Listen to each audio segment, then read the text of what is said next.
नमस्कार बच्चों, मैं राम ज्ञान यादव, हिंदी शिक्षक। बच्चों, आप लोगों ने पिछले क्लास में बसंत पाठ्य पुस्तक से बस की यात्रा पढ़ा था और आज अगला अध्याय जो है दीवानों की हस्ती, चौथा अध्याय है, जिसके लेखक भगवती चरण वर्मा है। इसको आज हम लोग पढ़ेंगे और जानेंगे कि इसका क्या मतलब है, इस कविता में उन्होंने क्या बताना चाहा है। तो बच्चों, इस कविता में उन्होंने दीवानों मतलब उन लोगों के बारे में बताया है जो मस्त मौला रहते हैं और ज़रूरत पड़ने पर किसी के साथ अच्छा व्यवहार कर देते हैं, उनकी मदद कर देते हैं और उसके बदले में कुछ लेते नहीं और आगे चले जाते हैं और फिर किसी ज़रूरतमंद की ऐसे ही मदद कर देते हैं। उन्हीं के बारे में इस कविता में बताया गया है। तो बच्चों, ध्यानपूर्वक देखेंगे इस कविता को और समझेंगे। हम दीवानों की क्या हस्ती है, आज यहाँ कल वहाँ चले, मस्ती का आलम साथ चला, हम धूल उड़ाते जहाँ चले। आए बनकर उल्लास अभी, आंसू बनकर बह चले अभी, सब कहते ही रह गए अरे, तुम कैसे आए कहाँ चले। तो देखेंगे बच्चों, हम दीवानों की क्या हस्ती है, आज यहाँ कल वहाँ चले, मस्ती का आलम साथ चला, हम धूल उड़ाते जहाँ चले। कहने का मतलब है कि कवि भगवती चरण वर्मा ने ऐसे लोगों का वर्णन किया है जिनकी जीवन में मस्ती होती है। वे अपने जीवन को मस्ती के ही आलम में बिताते रहते हैं। मस्त पौला लोग जीवन के प्रति सामान्य से अलग दृष्टिकोण रखते हैं। वे क्या दृष्टिकोण रखते हैं, इसको हम लोग देखेंगे। उन्होंने मस्त मौलापन के विषय में बताते हुए कहा है कि मस्ती ही उसके जीवन का अस्तित्व है, मतलब पहचान है। उनके जीवन को जो पहचान है वह मस्ती है। प्रारंभ में अपने अस्तित्व को नकारते हुए कवि ने अपने जैसे लोगों के विषय में दूसरों लोगों की सोच को व्यक्त किया है। कवि की तरह तरह फाका मस्त लोगों को संसार के लोग दीवाने और भिखमंगे समझने की भूल कर बैठते हैं।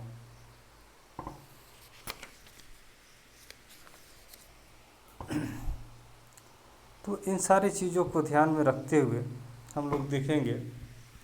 वे कह रहे हैं कि हम दीवानों की क्या हस्ती है, आज यहाँ कल वहाँ चले। मतलब जो मस्त मौला लोग होते हैं, हस्ती का मतलब अस्तित्व, पहचान। उनकी क्या पहचान है?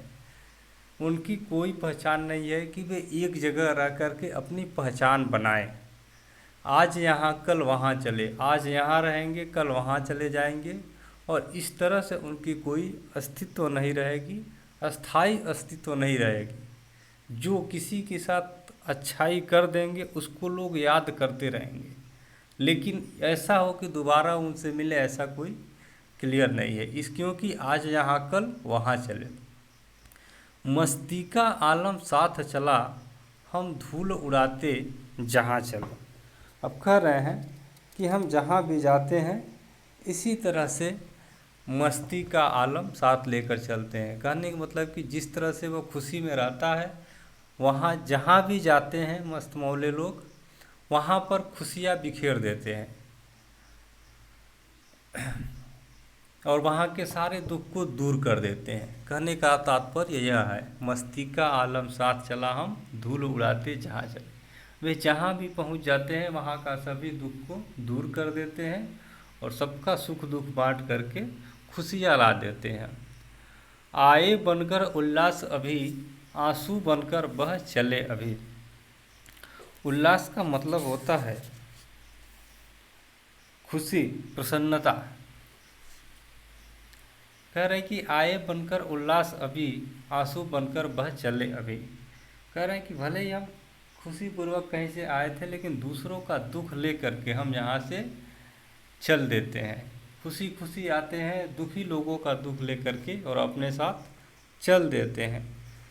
सब कहते ही रह गए, अरे तुम कैसे आए कहाँ चले। सभी पूछते ही रह जाते हैं कि तुम कैसे आए, और आए तो हमारे दुखों को हरण कर लिया, और अब कहाँ जा रहे हो।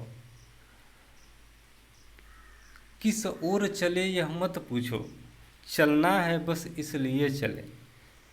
जग से उसका कुछ लिए चले, जग को अपना कुछ दिए चले। अब यहाँ पर लेखक बता रहे हैं कि वे जब लोगों का दुख हरण करके चल देते हैं तो लोग उनसे यह न पूछे कि वे अब कहाँ जा रहे हैं, किस ओर जा रहे हैं। चलना है बस इसलिए चलें, क्योंकि उन्हें बस यही सेवा भाव बनाए रखना है, लोगों की मदद करना है, लोगों को सुख दुख को बांटना है और खुशियाँ बिखेरना है। तो बस उन्हें चलते जाना है और इसीलिए वे चलते जाते हैं। जग से उसका कुछ लिए चले, जग को अपना कुछ दिए चले। यानी संसार के लोगों से कुछ लिए चले, मतलब उनके दुखों को लिए चले, और जग को अपना कुछ दिए चले का मतलब यह है कि अपनी खुशियाँ संसार के लोगों को देते हुए चले जाते हैं। ये लोग कौन? मस्त मौले लोग। दो बात कही दो बात सुनी, कुछ हंसे और फिर कुछ रोए, छक कर सुख दुख के घूंटों को हम एक भाव से पिए चले।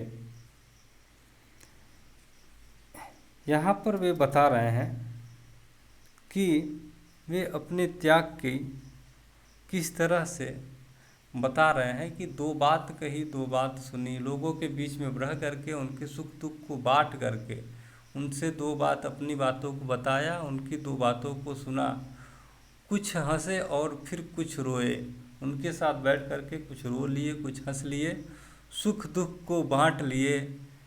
छक कर सुख दुख के घूंटों को हम एक भाव से पिए चले।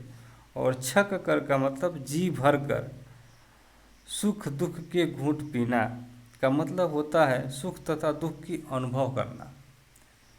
यानी जी भर कर उनके सुख दुख के अनुभव करते हैं और हम एक भाव से पिए चले और उनके सारे सुख दुख को एक भाव से बांटते हुए चलते हैं। आगे लेखक बता रहे हैं, हम भिखमंगों की दुनिया में स्वच्छंद लुटाकर प्यार चले, हम एक निशानी सी उर पर ले असफलता का भार चले। अब अपना और पराया क्या, आबाद रहे रुकने वाले, हम स्वयं बंधे थे और स्वयं हम अपने बंधन तोड़ चले। यहाँ पर लेखक बता रहे हैं कि जो मस्त मौला लोग होते हैं वे प्रायः भिखमंगे, असफल और बर्बाद समझने की भूल कर देते हैं उनको लोग। जो भिखमंगे असफल और बर्बाद, हम भिखमंगों की दुनिया में स्वच्छंद लुटाकर प्यार चले। वे कह रहे हैं कि जो मस्त मौले लोग होते हैं उन्हें लोग प्रायः जो है भिखमंगे, असफल और बर्बाद समझने की भूल कर देते हैं। लेकिन ऐसा कुछ नहीं है। इन सबके जवाब में कवि ने दुनिया को भिखमंगों की दुनिया कहा है। अपना प्रेम लुटाने वाले मस्त मौला लोगों को दुनिया वाले असफल समझते हैं। यानी ऐसे दीवाने लोग जो होते हैं जो अपनी खुशियाँ बांटते चलते रहते हैं, उनको लोग असफल समझते हैं, उनकी सरलता को मूर्खता समझ बैठते हैं। कुछ लोग दुनिया में हैं ऐसे जो उनके सरलता को, यानी वे प्रेम से रहना चाहते हैं लेकिन उस प्रेम को लोग असफल समझ लेते हैं, मूर्खता समझ लेते हैं। सरलता को अस्पष्ट असफलता कहे जाने पर कवि खेद जताता है और वह कहता है कि फिर भी वह दुनिया के लिए आबादी की कामना करता रहता है। लोग उसे मूर्ख समझते हैं, भिखमंगे समझते हैं, असफल समझते हैं, फिर भी उस मस्त मौले लोगों को इसका कोई असर नहीं होता है और वे दुनिया के लोगों को खुश रखने के लिए अपना कार्य करते रहते हैं। उनकी जो है खुश रहने की कामना करते रहते हैं। आबाद रहे रुकने वाले, हम स्वयं बंधे थे और स्वयं हम अपने बंधन तोड़ चले।